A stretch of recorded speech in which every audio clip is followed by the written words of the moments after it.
Iya. Assalamualaikum warahmatullahi wabarakatuh. Baiklah, di sini saya Ridho Ilahi akan menjelaskan perhitungan manual dengan menggunakan metode elektre. Yang pertama, di sini kita mendapatkan 8 alternatif dengan 4 kriteria, yaitu kehadiran di rapat, pembayaran uang kas tepat waktu, keaktifan departemen, keaktifan himpunan secara umum. Berikut adalah data alternatifnya. Lanjut kedua, yaitu untuk data kriteria. Data kriteria itu juga dengan bobot kehadiran untuk C1-nya itu kehadiran di rapat 30%, C2 pembayaran uang kas tepat waktu 10%, C3 keaktifan di departemen 30%, C4 keaktifan di himpunan secara umum 30%. Lanjut di sini untuk bobot kriteria kehadiran di rapat untuk C untuk C1 selalu dengan bobot 4, sedang 3, jarang 2. Untuk bobot kriteria pembayaran uang kas yaitu C2 iya dan tidak. Jika iya itu 2 dan jika tidak itu 1.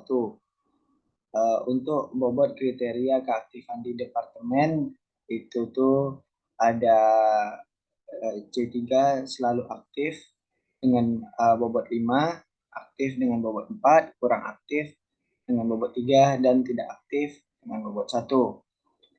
Yang terakhir yaitu dengan dengan C4 itu ada selalu aktif dengan bobot 5, aktif dengan bobot 4, kurang aktif dengan bobot 3, dan tidak aktif dengan bobot 1. Berikut hasil dari konversi data alternatifnya dengan C1, C2, C3, dengan C4 dengan masing-masing bobot yang telah didapatkan.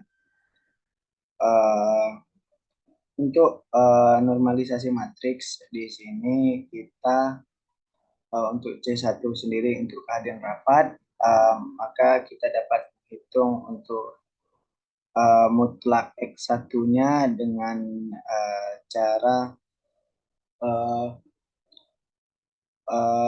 mempangkatkan atau mengakarkan dari jumlah C1 lalu dijumlahkan, maka didapatkan hasil nih, hasil 11,66.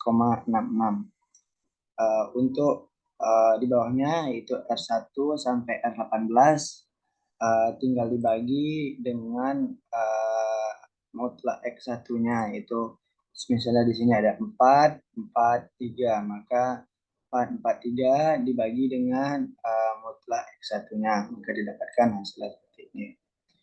Sama di bawahnya juga untuk pembayaran UKT dengan cara yang sama juga. Untuk keaktifan di departemen C3, untuk C4 juga sama. Berikut untuk hasil apa namanya hasil dari untuk seluruh R-nya gitu ya. Untuk lanjut di bawahnya untuk pembuatan pada matriks yang dinormalisasikan. Pembuatan setiap kriteria dilakukan menggunakan persamaan V sama dengan R dikali W, di mana nilai W yaitu 0,3, 0,1, 0,30, dan 0,30. Untuk C1 di sini dapat dikali ya, tadi R dikali dengan W, kita kalikan maka didapatkan hasil V1-nya seperti ini, dan C2-nya, C3-nya juga sama sampai dengan C4. Berikut hasil dari V-nya. Baiklah, untuk menentukan concordance dan discordance akan dijelaskan kepada Nilam Purnama. Kepala Nilam Purnama dipersilakan.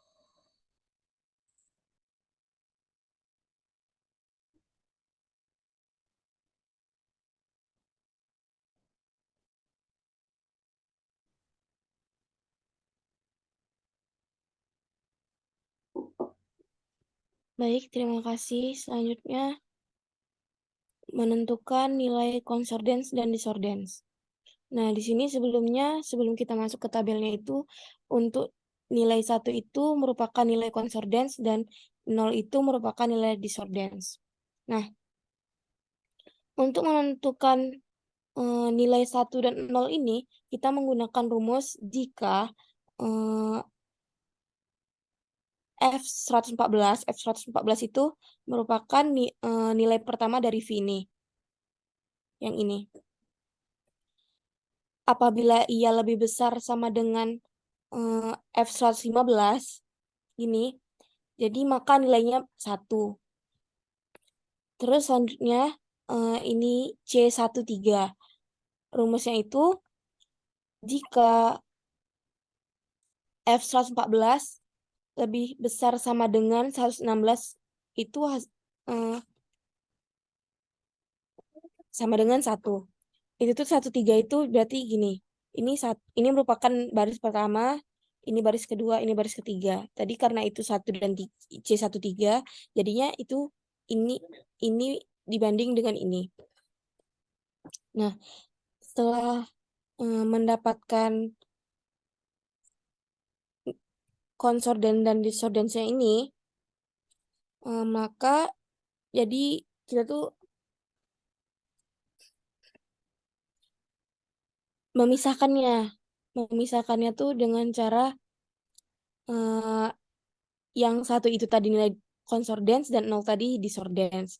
Dan seperti ini berarti konsordennya itu 1, 2, di C12 itu berarti nilai konsordennya 1, 2. Di C13 itu nilai konsordennya 1, 2, dan 3. Nah, 1, 2, dan 4. Nah, berikut tabel-tabel himpunannya. Setelah itu,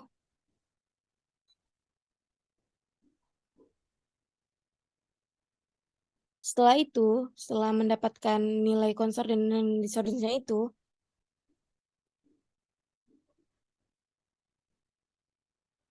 kita mencari indeks dari disordance. Indeks disordance ini menggunakan nilai mutlak dan dari nilai maksimal. Nilai maksimal dari ini kan 1, 2. Nah, 1, 2 itu 3, 4. 3, 4. Jadi kita menggunakan H11, 12. Nih, jadi karena itu tadi di C12, jadi itu di C1, ini dan C2. Berarti karena dia di kriteria 3 dan kriteria 4 yang disordance-nya, jadi kita menggunakan rumus max ABS nilai H114 ini dikurang dengan H115.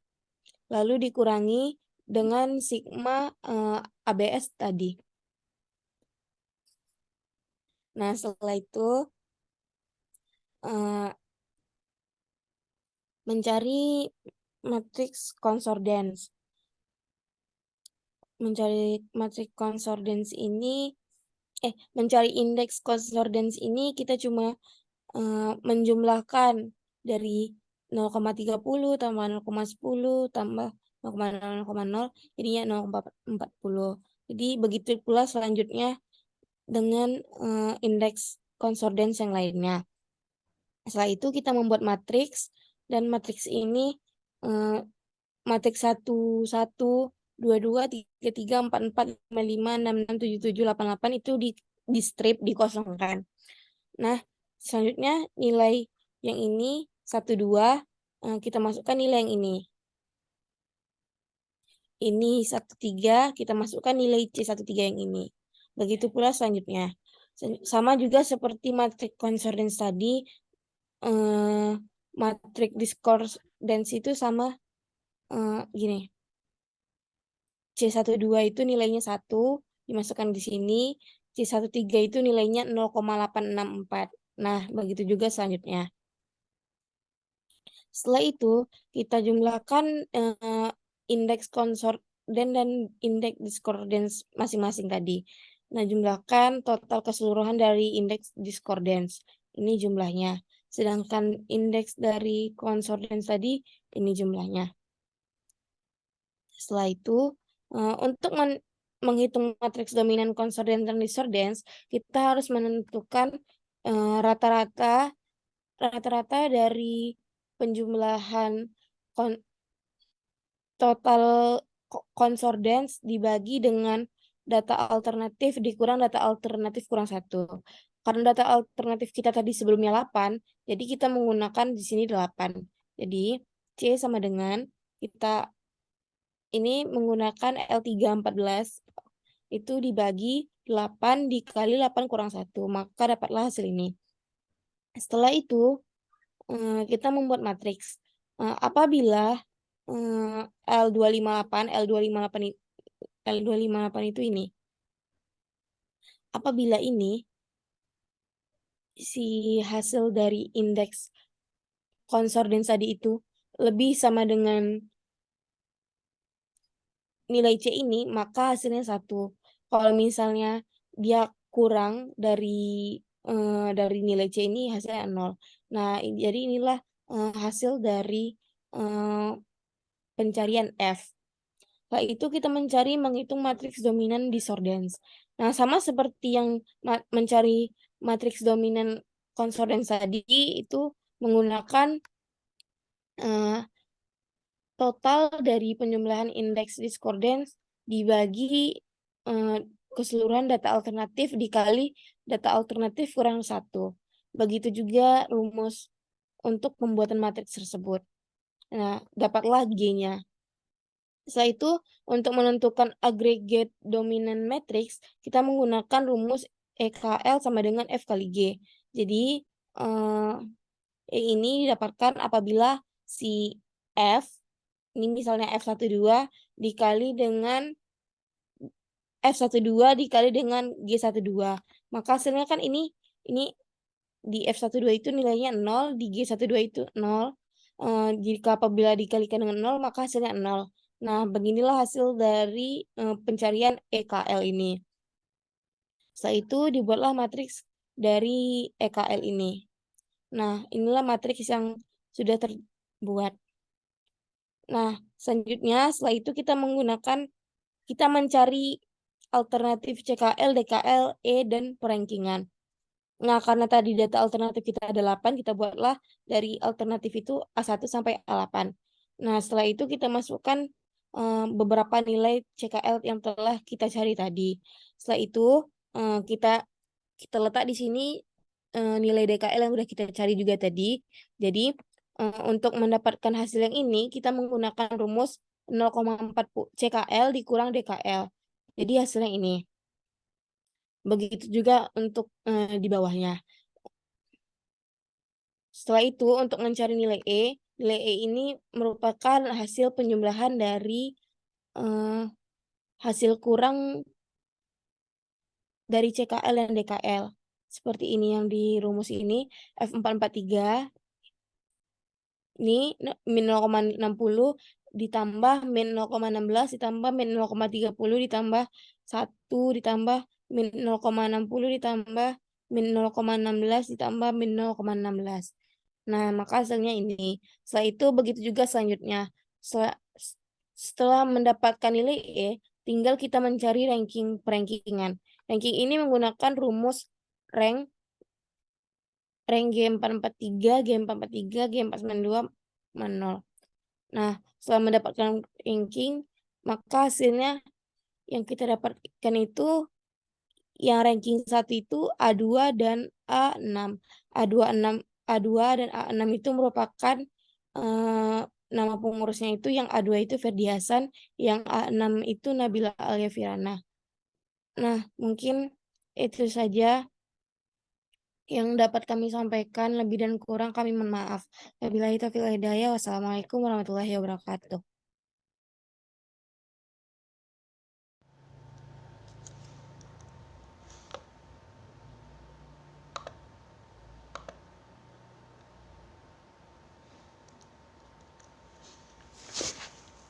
Baiklah, selanjutnya saya akan menjelaskan desain interface dari sistem pemilihan pengurusan terbaik di Himatif Winsuska dengan menggunakan metode Electre. Pada desain awal ini dapat kita lihat yaitu login user atau login pengguna, yang mana bisa login dengan menggunakan user atasan atau ketua, anggota, ataupun juga dengan manajemen. Pertama, kita akan login dengan menggunakan akun ketua atau atasan.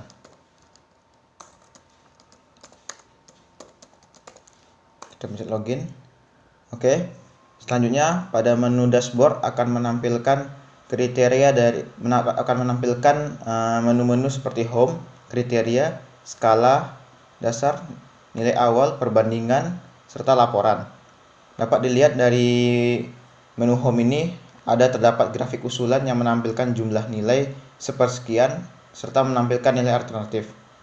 Dan juga dapat melihatkan hasil top dan ranking dari pengurus terbaik yaitu Fikri Kurnia Rahman, dan untuk yang nomor keduanya yaitu Fadil Haran.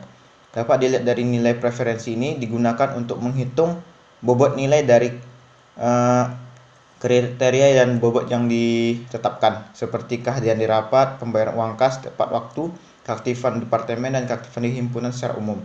Ditentukan berdasarkan nilai preferensi, yang mana satu nilai mutlak ini bernilai 0,9, mendekati mutlak dari bernilai 8, dan seterusnya, sampai dapat dilihat pada data berikut ini.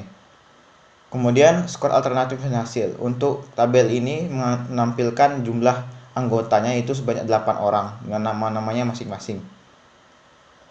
Untuk menu selanjutnya itu menu kriteria, yang mana menampilkan data kriteria sesuai dengan C1 sampai C4, yang dapat kita buat namanya itu sesuai dengan tabel berikut ini, sehingga menampilkan bobot kriteria 0,3, 0,1, 0,3, dan seterusnya. 0,3 ini diperoleh dari berapa persen bobot kriteria yang kita tentukan. Seperti 0,3 ini diperoleh dari 30% atau 30 bagi 100. Kemudian ini adalah untuk menambahkan datanya, untuk data C5 dan seterusnya. Kemudian klik simpan. Kemudian menampilkan ini untuk menghapus data yang tidak diperlukan. Selanjutnya masuk ke halaman skala dasar Electre yang menampilkan data nilai preferensi, yang mana untuk menilai berdasarkan keterangan yang didapat untuk menentukan pengurus yang terbaik sesuai dengan bobot nilai ini. Dapat ditampilkan dengan tambah data berikut ini. Kita sesuaikan jumlah nilainya berapapun, atau 9 ataupun 7, dengan keterangan nilainya apa yang ditentukan berdasarkan sesuai dengan keinginan masing-masing pengurus. Selanjutnya masuk ke ini untuk search nilainya seperti 9, menampilkan nilai 9. Kemudian masuk ke nilai awal. Nilai awal ini yaitu nilai yang digunakan untuk acuan sebagai penilaian keterangan baik pada periode tertentu, yang mana menampilkan NIK dan nilainya yang sebanyak 86 atau nilai tertinggi yang diperoleh. Ini merupakan tambah datanya. Ada kolom pegawai, kehadiran rapat, pembayaran uang kas tepat waktu, keaktifan di departemen masing-masing, keaktifan himpunan secara umum, serta periode yang muncul. Dapat dilihat ini seperti ini nama pegawainya. Nama pegawai ini harus diinput dulu nanti di akun dari pegawai. Ini tahun yang muncul. Kemudian setelah masuk akan muncullah keterangan selanjutnya di sini. Ini untuk menentukan nilai perbandingan alternatif yang menampilkan dua nama terbaik, yaitu dengan nilai 86, keterangannya baik, Fikri dan juga Fardi. Ini dapat kita sesuaikan dengan penilaiannya, seperti Fikri Kurniawan Rahman menampilkan penilaian mutlak. Kemudian kriteria kedua yaitu namanya. Ini untuk selanjutnya. Kemudian menampilkan nilai kriteria. Ini kriteria sesuai dengan data preferensi sebelumnya pada menu skala dasar elektre. Untuk melihat anggota keseluruhan dapat kita lihat dengan cara melogout, kemudian menampil login dengan anggota atau pegawai. Nah, di tampilan dashboardnya hanya dua, yaitu menu home dan pengurus. Kita lihat pengurus. Pengurus ini menampilkan sejumlah nama anggota dan juga divisinya masing-masing. Seperti ini ya, hubungan masyarakat, perlengkapan anggota, dan seterusnya. Sebanyak ini adalah 8 data. Ini apabila ingin menambah nama-nama orang yang baru sesuai dengan jabatan, alamat, jenis kelamin, tanggal lahir, dan tempat lahirnya, nama lengkapnya, nomor induk karyawan atau pengurusnya, atau bisa juga NIM, tanggal masuk ataupun pendidikan. Setelah disimpan, maka akan muncul pada tabel berikut ini. Dan logo. Baiklah, itulah desain interface yang sesuai dengan untuk memilih pengurusan terbaik pada organisasi Himatif Winsuska. Dapat dilihat pada menu ini. Sekian penjelasan dari saya mengenai desain interface-nya. Saya serahkan ke anggota saya selanjutnya.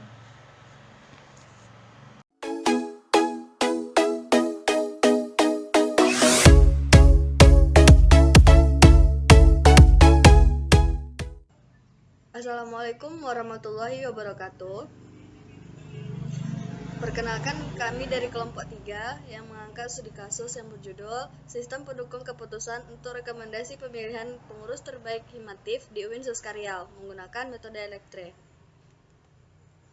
Nah, sebelumnya perkenalkan kami dari kelompok 3 di mata kuliah Sistem Pendukung Keputusan dengan dosen pengampu Prof. Dr. Ovalisa STMkom yang beranggotakan pertama itu ada Alwalianto, kemudian yang kedua itu ada Nilam Purnama, yang ketiga itu ada Ridho Ahadi, dan terakhir saya sendiri itu Ririn Dwi Arianti.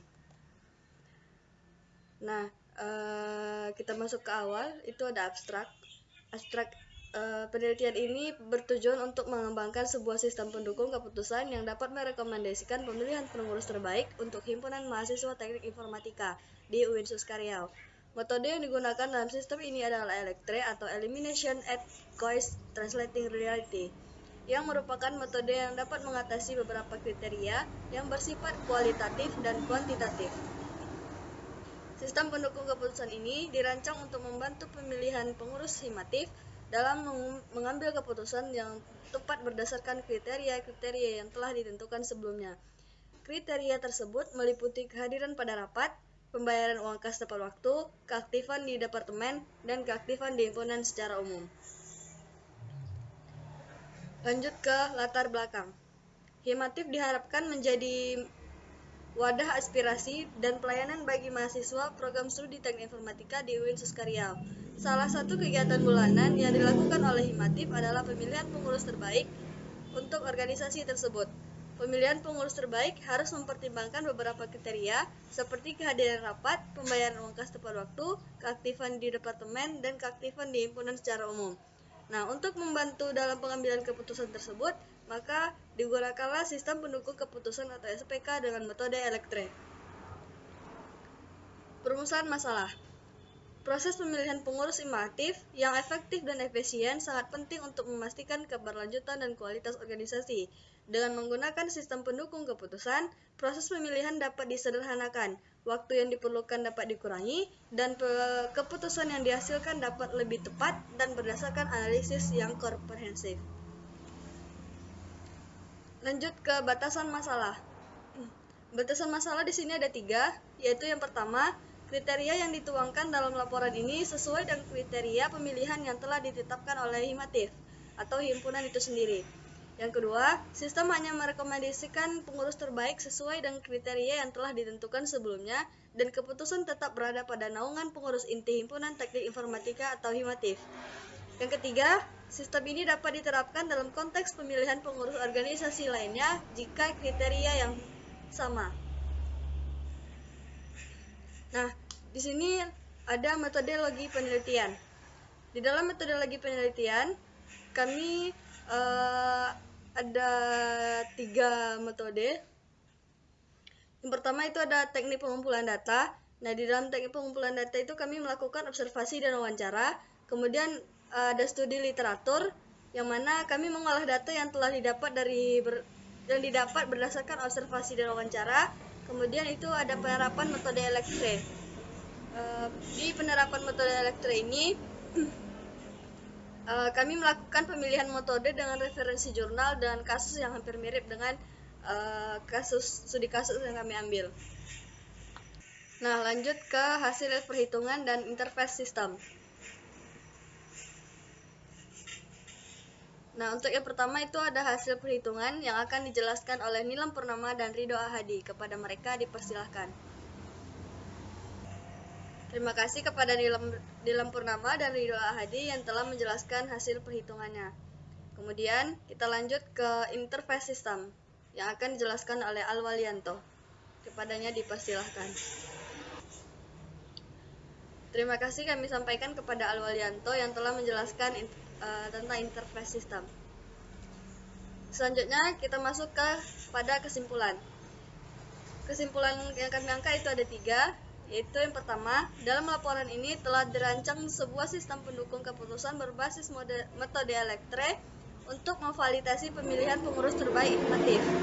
Yang kedua, dengan menerapkan sistem pendukung keputusan, pemilihan pengurus terbaik hikmatif dapat dilakukan secara objektif. Proses pemilihan tidak hanya didasarkan kepada preferensi individu, tetapi juga mempertimbangkan bobot relatif dari kriteria yang relevan. Yang ketiga, penggunaan metode Elektre dapat membantu menyederhanakan analisis data, mempercepat pengambilan keputusan, dan memberikan rekomendasi yang lebih tepat sesuai dengan kriteria. Yang terakhir itu ada saran. Saran yang pertama itu sebelum mengimplementasikan sistem, ada baiknya untuk melakukan validasi dan uji coba yang mana memastikan bahwa sistem bekerja dengan baik dan memberikan hasil yang akurat. Kemudian yang kedua, disarankan untuk mengembangkan skala penilaian yang lebih terperinci untuk setiap kriteria, sehingga dapat memberikan hasil yang lebih akurat dan dapat membedakan dengan lebih baik antara kandidat pengurus.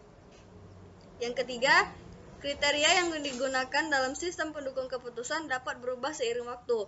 Oleh karena itu, penting untuk secara berkala meninjau dan memperbarui kriteria yang digunakan agar tetap relevan dengan kebutuhan dan perkembangan hikmatif di UIN Suskaryau. Terima kasih kepada teman-teman yang sudah menonton video ini. Kemudian terima kasih banyak kepada Prof. Dr. Okvalisa STMkom sebagai dosen pengampu di mata kuliah Sistem Pendukung Keputusan. Lebih dan kurang kami mohon maaf. Assalamualaikum warahmatullahi wabarakatuh.